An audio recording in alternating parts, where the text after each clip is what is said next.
Welcome to BRK news. So జనరల్గా walking ఆరోగ్యానికి మంచిదని చెప్తూ ఉంటారు. అసలు వాకింగ్ పద్ధతి ఏంటి? ఎంతసేపు వాక్ చేస్తే మనం ఆరోగ్యంగా ఉంటాము? ఎవరు వాక్ చేయాలి, ఎవరు వాక్ చేయకూడదు? నడిచే సమయం ఏంటి అసలు?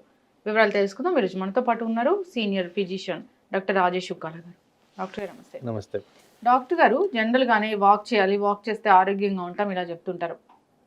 కానీ ఆ వాకింగ్ అనేది ఎవరు చేయాలి, ఎంతసేపు చేయాలి, ఏ టైంలో చేయాలి, స్వెట్ వచ్చేంత వరకు చేయాలా, ఏ విధంగా చేయాలని చాలా డౌట్స్ ఉంటాయి. సో మీరు ఒక ప్రముఖ జనరల్ ఫిజిషియన్, సో ఏం చెప్తారు డాక్టర్ గారు? నా పర్స్పెక్టివ్, నా ఎక్స్పీరియన్స్ ద్వారా నేను తెలుసుకుంది ఏంటంటే walking is the best form of exercise. చేయగలిగే పరిస్థితి ఉంటే అది అడాప్ట్ చేసుకోవడం నంబర్ 1. నంబర్ 2, చాలా మటుకు ఈ రీసెర్చ్ ఓరియంటెడ్ టాపిక్స్లో వాకింగ్ వల్ల బెనిఫిట్స్ చాలా ఉన్నాయి. మనం ఒక డిజీజ్ కండిషన్ గురించి మాట్లాడేదానికన్నా ఓవరాల్ హెల్త్ కండిషన్ గురించి, జనరల్ వెల్ బీయింగ్ గురించి, even to an extent dementia అంటే వయసు పైబడిన వాళ్ళల్లో బ్రెయిన్ ఫంక్షనాలిటీ ఇంప్రవైజేషన్, మానసిక ఒత్తిడులు ఇలాంటివన్నీ కూడా తగ్గేదానికి వాకింగ్ ద్వారా ఉంది అనేవి సైంటిఫిక్ డేటా ఉంది. తర్వాత ఒక ఎల్డర్ గ్రూప్ ఆఫ్ పాపులేషన్లో తరచుగా after the age of maybe around 65-70కి ఫాల్స్ అంటాం, పడిపోవడం జరుగుతుంది బ్యాలెన్స్ తప్పి. ఈ వాకింగ్ ద్వారా ఈ బ్యాలెన్స్ బెటర్గా ఉంటుంది.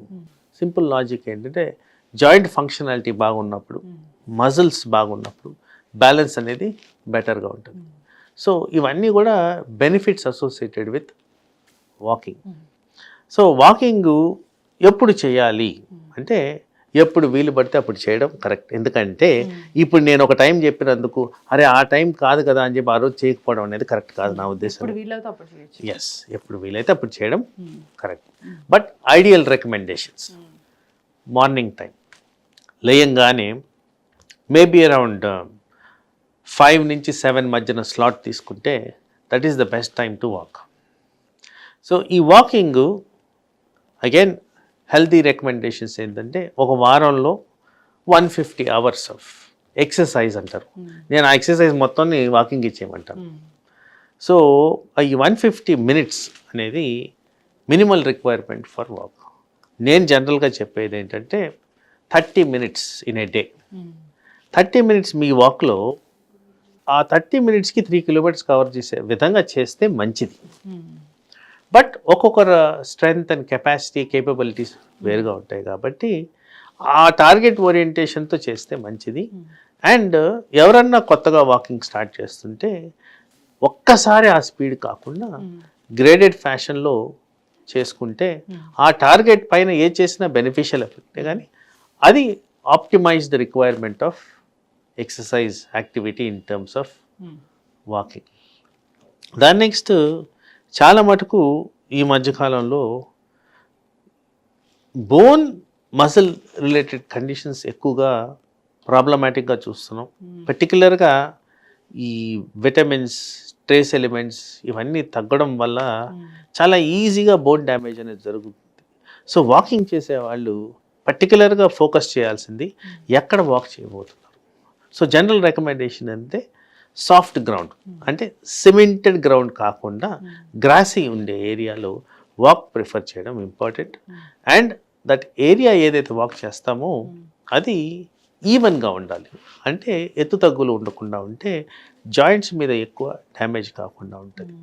తర్వాత మన కంట్రీలో కాస్త టెంపరేచర్స్ ఎక్కువగా ఉంటాయి కాబట్టి frequent amount of water intake మనం వాకింగ్ చేసేటప్పుడు, ఫ్రీ సర్క్యులేటరీ క్లోత్స్ అవసరమైన దగ్గర, అట్లీస్ట్ నేను రికమెండేషన్ చేసే టైంలో సన్ ఉండదు కాబట్టి అవసరమైన దగ్గర కాస్త హ్యాట్ లాంటిది ధరించడం, డిహైడ్రేషన్ గురి కాకుండా చూసుకోవడం, ఇలాంటివన్నీ చేస్తే వాకింగ్ బెనిఫిషియల్ ఎఫెక్ట్స్ చాలా ఎక్కువగా మనకి బాడీకి లభిస్తాయి.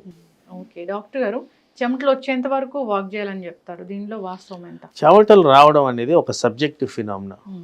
ప్రతి ఒక్కరికి ఒకే విధంగా స్వెట్టింగ్ అనేది రాదు, ప్రతి ఒక్కరికి ఒకే విధంగా స్కిన్ కండిషన్ ఉండదు. సో ఆ చెమటకి దీనికి కనెక్షన్ కాదు, కానీ your comfort is your limit. అంటే మీరు ఎంత స్పీడ్ కంఫర్టబుల్, ఇప్పుడు నేను ఒక నంబర్ చెప్పానండి, ఎవ్రీ 10 minutes 1 kilometer నడవమని. మీకు వీలు పడట్లేదంటే చేయొద్దు, బట్ అదొక టార్గెట్గా పెట్టుకొని ఆ విధంగా మీరు ఓరియంట్ చేసుకోండి. Finally at some point of time మీరు ఆ టార్గెట్ని రీచ్ అవుతారు. దాని కారణంగా మీకు హెల్త్ బెనిఫిట్స్ అనేవి ఉంటాయి.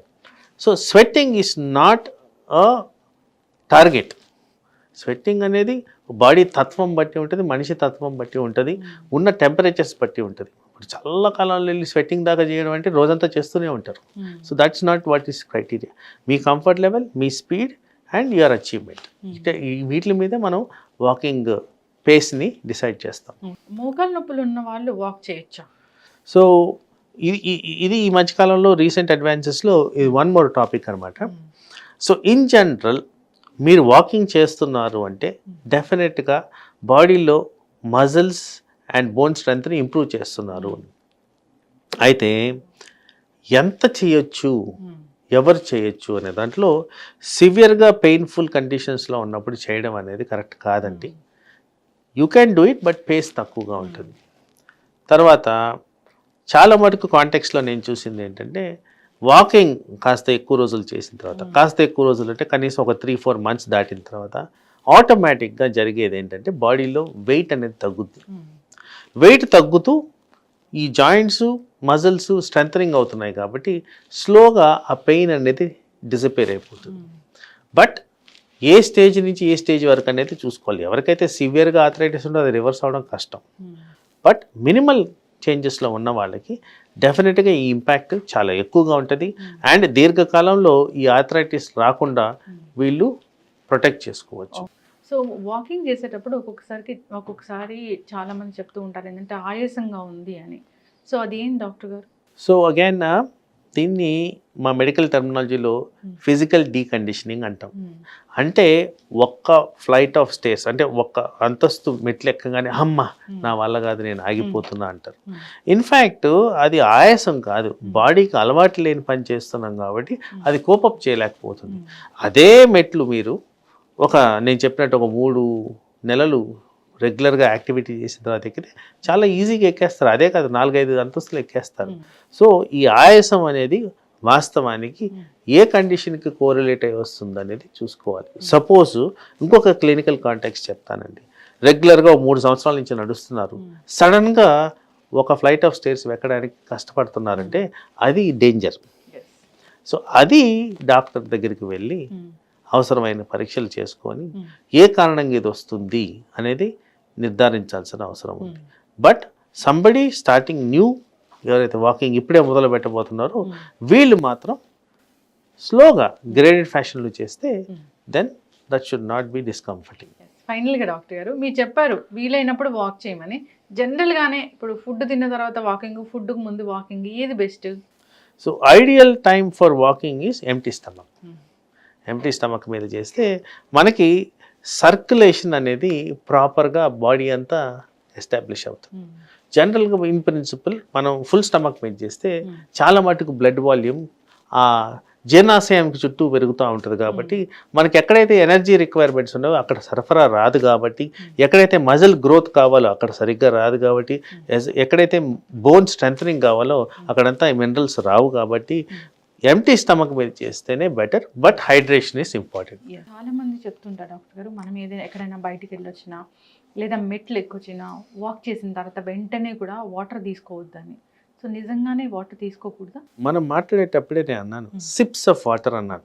నేను ఎప్పుడు కూడా ఎక్కువ గల్పింగ్ ఆఫ్ వాటర్ చేయమని చెప్పట్లేదు. SIPs of water is always recommended. స్లోగా తీసుకుంటేనే దానివల్ల బెనిఫిషియల్ ఎఫెక్ట్స్ అనేవి బెటర్గా ఉంటాయి. ఎక్కువగా తీసుకున్నది కొన్నిసార్లు అనర్థాలు జరిగేదానికి ఆస్కారం ఉంది కాబట్టి SIPs of water is always recommended. ఎండలో వెళ్ళొచ్చినా, బాగా వాక్ చేసి వచ్చినా, పరిగెత్తి